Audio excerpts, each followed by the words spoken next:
Hello everyone, welcome back to my channel. तो आज फिर से आपका mock test part number 2 physics का। और ये जो लेक्चर है बहुत इंपॉर्टेंट है। आपके हर एक एग्जाम में ये क्वेश्चन पूछा गया है, चाहे NDA, air force, navy, coast guard, किसी भी एग्जाम, क्लास 12 के बच्चे हो, 11 के बच्चे हो, कोई दिक्कत की बात नहीं है। सीधी बात, अच्छे से पढ़ लो।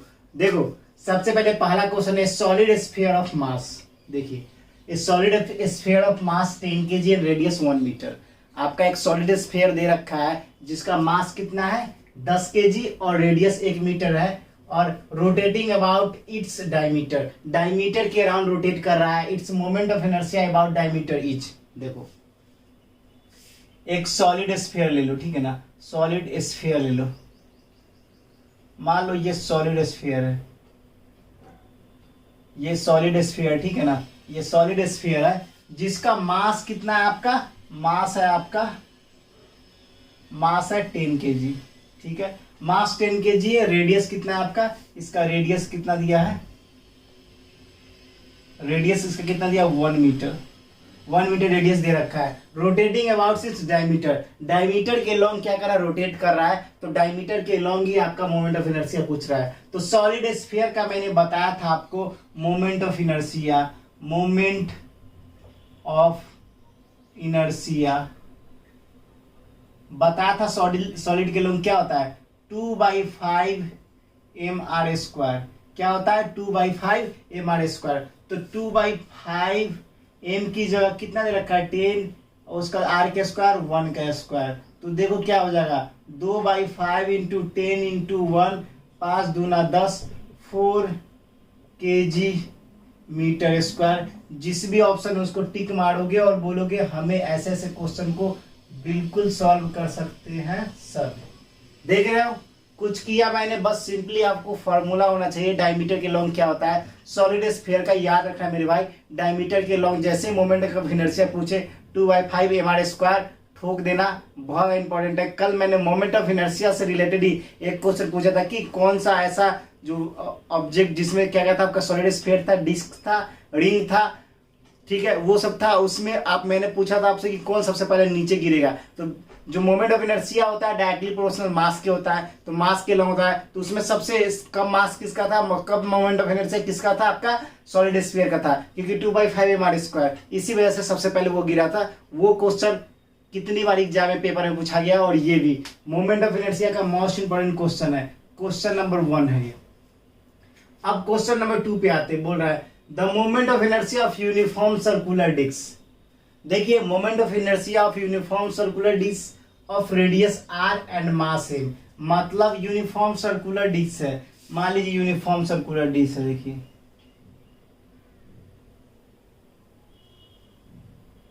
यूनिफॉर्म सर्कुलर डिस्क है, ठीक है भाई, यूनिफॉर्म सर्कुलर डिस्क है जिसका क्या दे रखा है आपका रेडियस, रेडियस क्या दे रखा है आपका r दे रखा है। उसके बाद मास क्या दे रखा है, मास m दे रखा है। उसके बाद बोल रहा है axis passing from its edge of the disc normal to the disc edge. मतलब कह रहा है कि आपका मोमेंट ऑफ इनर्शिया जो यूनिफॉर्म सर्कुलर डिस्क है जिसका रेडियस r और मास m दे रखा है, कहां से पासिंग कर रहा है, passing from edge of the disc normal to the disc edge. मतलब बोल रहा है कि आपको निकालना है जो पास कहां से कर रहा है, एज ऑफ डिस्क से भी पास कर रहा है and normal to the disc, edge of the disc normal to the disc edge, ठीक है। एज से पास करते हुए नॉर्मल डिस्क पे भी पास कर रहा है। तो देखिए, इसका मोमेंट ऑफ इनर्शिया क्या हो जाएगा, तो डिस्क क्या होता है, डिस्क का होता है mr²/2, मगर यहां पर आपका एज से पास कर रहा है तो उसका होता है mr², ठीक है। एज से जैसे ही बोले, देखिए यहाँ पर ये एज को पकड़ना है और नॉर्मल दोनों से पास कर रहा है, तो आपको दोनों को पकड़ना होगा। तो देखिए, ये एलसीएम लोगे तो 2 नीचे आ जाएगा, इसका क्या हो जाएगा mr² + 2mr²। तो आपका क्या हो जाएगा यहाँ पर 3/2 mr²। और जिस भी ऑप्शन होगा उसको टिक मारेंगे और बोलेंगे हमें ऐसे ऐसे क्वेश्चन को छोड़ना बिल्कुल नहीं है। ये क्वेश्चन नंबर 2 है। मोमेंट ऑफ इनर्शिया इतने तगड़े तहल के तरीके से कोई नहीं बताएगा। क्वेश्चन मैंने इसके कॉन्सेप्ट क्लास भी ले रखे मेरे भाई, जाके देख लो। Moment of inertia solid cylinder का, हॉलो सिलेंडर का, स्फीयर का, रिंग का, डिस्क का, सारे बता चुका हूँ। कहाँ के लॉन्ग कब कितना पास होता है सारा बता चुका हूँ, वो देखना देख लो। नहीं तो ये जो मॉक टेस्ट चल रहा है ना, ये जितना डिफिकल्ट, इससे डिफिकल्ट पेपर आपके एनडीए एयरफोर्स नेवी क्वेश्चन है, कभी जीवन में नहीं पूछा जाएगा। और ये सारे क्वेश्चन कर लिए, पेपर में 25 में 25 क्वेश्चन ठोक दोगे। तो देखिए अब क्वेश्चन नंबर 3 की बात करते हैं। ये भी इंपॉर्टेंट क्वेश्चन है, ये भी इंपॉर्टेंट क्वेश्चन है, ये भी इंपॉर्टेंट क्वेश्चन है। देखिए, इन एन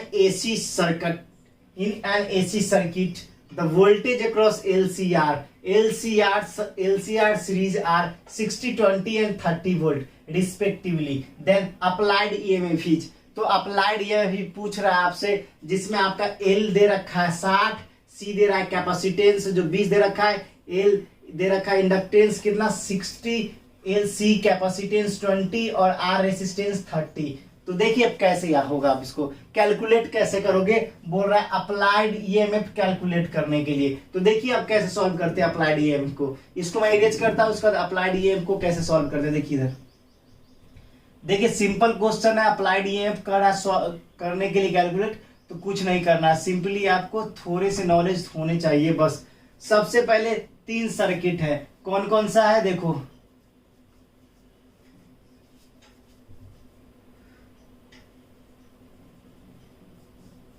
एक और क्या है आपका, बना लो कैसे भी करके, ठीक है। क्या क्या दे रखे, ये आपका R हो गया, L हो गया, C हो गया, ठीक है ना। मान लीजिए LCR सर्किट दे रखा है, जिसमें आपका ये 30 वोल्ट दे रखा है, ये कितना 30 वोल्ट दे रखा है। अप्लाइड EMF पूछ रहा है आपसे, अप्लाइड EMF क्या होगा, ठीक है। तो हम लोग जानते हैं एक फॉर्मूला V अप्लाइड EMF को क्या बोल सकते हैं, VE लिख सकते हैं अप्लाइड EMF को, ठीक है ना। तो क्या हो जाएगा, VR का square plus VL minus VC का स्क्वायर, ठीक है। ये समझ में आ गया। अब देखो यहाँ पर VR का स्क्वायर बोल रहा है, VR का, तो VR क्या दे रखा है आपका, जल्दी यहाँ पर से देखो, VR आपका दे रखा है कितना 30 का स्क्वायर प्लस, अब आपको क्या बोल रहा है उसके बाद, और VL की वैल्यू कितनी है, VL की वैल्यू आपकी कितनी दे रखी है, L की 60 माइनस VC की वैल्यू 20 का स्क्वायर। इतना समझ में आ गया। अब देखो 30 का स्क्वायर प्लस कितना हो जाएगा, ये 40 का स्क्वायर, ठीक है। इतना समझ में आ गया। अब इसको कैलकुलेट करेंगे, नीचे वाले को इरेज करते हैं। तो देखिए इतना समझ में आ गया आपको। उसके बाद देखिए नीचे क्या करना है आपको, नीचे आपको सिंपली सारे क्वेश्चन को ठोक बजा देने हैं। तो देखिए यहाँ पर क्या जगह है, 900 प्लस 1600, तो देखो अब कितना हो जाएगा, 2500। तो ये क्या हो जाएगा, यहाँ पर 5 और 0 वोल्ट, जिसमें 50 वोल्ट, जिसमें भी उसको टिक मारेंगे और आगे बढ़ जाएंगे। कितने आसानी तरीके से ऐसे ऐसे क्वेश्चन को सॉल्व कर सकते हो। इसी को बोलते हैं अप्लाइड EMF, जिसको BE से मैंने डिनोट किया, उसी इज इक्वल टू 50 वोल्ट। आप आसानी से कैलकुलेट कर लिए, थोड़ा भी आपको प्रॉब्लम नहीं हुआ। सिंपली आपको समझना है क्वेश्चन का क्या रहा है, बाकी आपको ठोक बजा देनी क्वेश्चन की। तो बताइए, इतने इंपॉर्टेंट क्वेश्चन को भी आप उड़ा दिए। अब अगले क्वेश्चन पे चलते हैं, क्वेश्चन नंबर 4। जल्दी से इसको नोट डाउन कर लो, ये क्वेश्चन नंबर 3 है। अब क्वेश्चन नंबर 4 पे चलते हैं। The linear velocity of A satellite in a circular orbit is, बहुत ज्यादा कॉन्सेप्चुअल ग्रेविटेशन का, ये ग्रेविटेशन का, the linear velocity of A satellite in a circular orbit is, मतलब ये ग्रेविटेशन का आपसे पूछ रखा है। और ग्रेविटेशन के क्वेश्चन को कैसे उड़ाएंगे वो चलिए सीखते हैं। तो देखिए ग्रेविटेशन के क्वेश्चन को क्या करना है, देखिए ग्रेविटेशन के क्वेश्चन को कैसे उड़ाइएगा आप, आइए ग्रेविटेशन के क्वेश्चन को कैसे उड़ाना है आपको, आइए देखते हैं। क्वेश्चन नंबर 4, क्वेश्चन वही जो सीधा पेपर में आया, पेपर का क्वेश्चन है ये, लीनियर वेलोसिटी ऑफ सैटेलाइट। देखिए आपको बोल रहा है the linear velocity of satellite in a circular orbit is, मतलब लीनियर वेलोसिटी सैटेलाइट का सर्कुलर ऑर्बिट में क्या होगा, इंडिपेंडेंट ऑफ मास होता है क्या, डिपेंडेंट ऑफ इट्स मास होता है, या dependence on the mass of earth, या नन। देखिए सबसे पहले जैसी सर्कुलर सैटेलाइट की बात करें, कौन सा सैटेलाइट बोल रहा है आपको, circular linear velocity of satellite, किसका, linear velocity of satellites, linear velocity of satellites पूछ रहा है। सबसे पहले करेंगे क्या हम, देखो याद रखो यहाँ पर v is equal to root under g r, ठीक है, जी आर, और याद रखना सारे जी आर हो गया, तो अब g के जगह पे क्या पुट लिख सकते हो, जी एम ई बटा में आर ई का स्क्वायर,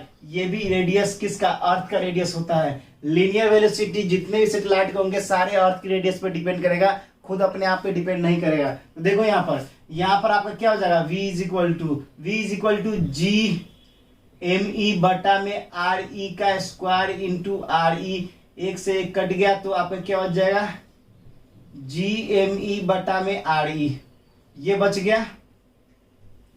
तो अब देखिए क्वेश्चन क्या बोल रहा है आपका, linear velocity of satellite in a circular orbit, circular orbit का लीनियर वेलोसिटी सैटेलाइट क्या होगा, तो आपका पहला इंडिपेंडेंट ऑफ इट्स मास। देखिए भैया ये क्या अपने मास से इंडिपेंडेंट है, क्या बता सकते हैं, या आपका डिपेंडेंट ऑन इट्स मास, तो गलत भैया, अपने मास पे डिपेंडेंट नहीं है, ये मास ऑफ अर्थ पे डिपेंडेंट है, न कि अपने मास पर। तो आपका पहला ऑप्शन सही हो जाएगा। और रुको अभी इतनी जल्दी घबराओ नहीं, उसके बाद बोल रहा है कि depend on the mass of earth, बिल्कुल हाँ, ये मास ऑफ अर्थ, ये मास ऑफ अर्थ, ये mass of earth, radius of earth, radius of earth, radius of earth, और क्या करता है, डिपेंडेंट करता है, क्या करता है, डिपेंडेंट, डिपेंडेंट करता है किस किस पे, इस पे और इस पे, लिख लेना नोट डाउन करके। आपका linear velocity of satellite, satellite का जो लीनियर वेलोसिटी है डिपेंड किस पे करता है, मास ऑफ अर्थ पे करता है, और किस पे करता है, रेडियस ऑफ अर्थ पे करता है। तो आपका yes, depend upon the radius mass of the earth, और रेडियस ऑफ द अर्थ पे डिपेंड करता है। तो आपका ऑप्शन 4 का इंडिपेंडेंट ऑफ इट्स मास सही होगा, और depend on the mass of earth. Independent of mass of its mass इसलिए बोला क्योंकि वो जो होता है अपने मास पे डिपेंड नहीं करता है, वो किस पे डिपेंड करता है, मास ऑफ अर्थ पे डिपेंड करता है। तो इसका 2 आंसर सही होगा, देख लेना अच्छे तरीके से, इंपॉर्टेंट क्वेश्चन है, इंपॉर्टेंट है, स्टार लगा लो इसमें। अब अगला क्वेश्चन जाते हैं। देखो अगला क्वेश्चन आपका साउंड से है, साउंड का क्वेश्चन एक भी छूटेगा नहीं, सारे क्वेश्चन को, एक एक क्वेश्चन को, ये super super super super class है, समझ जाओ सीधा। मॉक टेस्ट पार्ट नंबर 2 है। देखिए, the vocal instrument oscillate 256 times in a second in air when the velocity of sound is 330 metre per second, so wavelength of sound is. आपको देखिए simply क्या logic बोल रहा है, बोल इतना रहा है कि वोकल इंस्ट्रूमेंट ऑसिलेट, एक वोकल इंस्ट्रूमेंट है जो मुंह से बोलने वाला इंस्ट्रूमेंट को बोलते हैं वोकल इंस्ट्रूमेंट, जो ऑसिलेट करता है 256 टाइम्स, 256 टाइम्स, इसका मतलब n की वैल्यू दे रखा है कितने, 256, और इन ए सेकेंड इन एयर।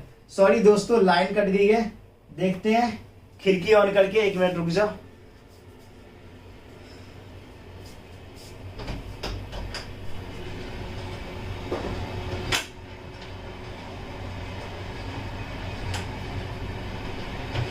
तो आप फोकस करो स्टडी पे फोकस करो। मैंने क्या बताया आपको, the vocal instrument oscillate 256 times in a second in air when the velocity of sound is 330 metre per second. आपका वेलोसिटी कितना दे रखा है, वेलोसिटी 330 मीटर पर सेकेंड दे रखा है। तो आपको बोल रहा है कि वेवलेंथ कितना होगा, वेवलेंथ ऑफ साउंड इज, मतलब आपको साउंड की वेवलेंथ कितना होगा वो कैलकुलेट करना है। तो अब बताओ आप कैसे कैलकुलेट कर सकते हो साउंड की वेवलेंथ। तो सिंपल है, आपको बस थोड़े से सिंपली फॉर्मूले जानने हैं, बाकी आप खुद इसको कर लोगे, मगर कोई दिक्कत नहीं है। मैं इस भी क्वेश्चन को बताऊंगा, मैं कोई भी क्वेश्चन को छोड़ूंगा नहीं, क्योंकि ये क्वेश्चन इंपॉर्टेंट एग्जाम में आ गया है। तो देखिए अब देखिए, ये इसको मैं इरेज करता हूँ, उसके बाद इस क्वेश्चन को समझाता हूँ। क्वेश्चन बहुत ही सिंपल है मेरे भाई, बहुत ज्यादा ही सिंपल है, आपको कर लेना चाहिए, जो बच्चे थोड़े ही पढ़े हो, लेकिन कोई दिक्कत की बात नहीं है। देखिए एक फॉर्मूला आपने पढ़ा v is equal to n lambda, ठीक है, v is equal to n lambda, ठीक है ना। यहाँ पर आपकी लेमडा निकालनी है तो क्या हो जाएगा, v बटा में n हो जाएगा। तो वेलोसिटी आपका क्या है, 330 मीटर पर सेकेंड दे रखा है और नीचे 256 दे रखा है n की वैल्यू। इसको जब काटोगे तो आपका वैल्यू हो जाएगा 1.29 मीटर, 1.29 मीटर। तो आपका एज होगा वो राइट आंसर होगा। कितना आसान था क्वेश्चन मेरे भाई, देख लो, थोड़ा भी आपको कोई प्रॉब्लम हुआ, सारे क्वेश्चन डिफिकल्ट लेवल के थे मगर सारे को मैंने इजी वे में अच्छे तरीके से समझाने की कोशिश की है। और दोस्तों आपको ये वीडियो कैसा लगा जरूर कमेंट सेक्शन में बताना। अगर मेरे चैनल पे नया हो तो लाइक सब्सक्राइब और शेयर बिल्कुल ठोक देना। और हाँ दोस्तों, वीडियो को पूरा देखना है और कमेंट में बताना कि आपको ये वीडियो कैसा लगा। तो फिर मिलेंगे नेक्स्ट वीडियो में, फिलहाल इतना ही। जय हिंद, जय भारत, वंदे मातरम।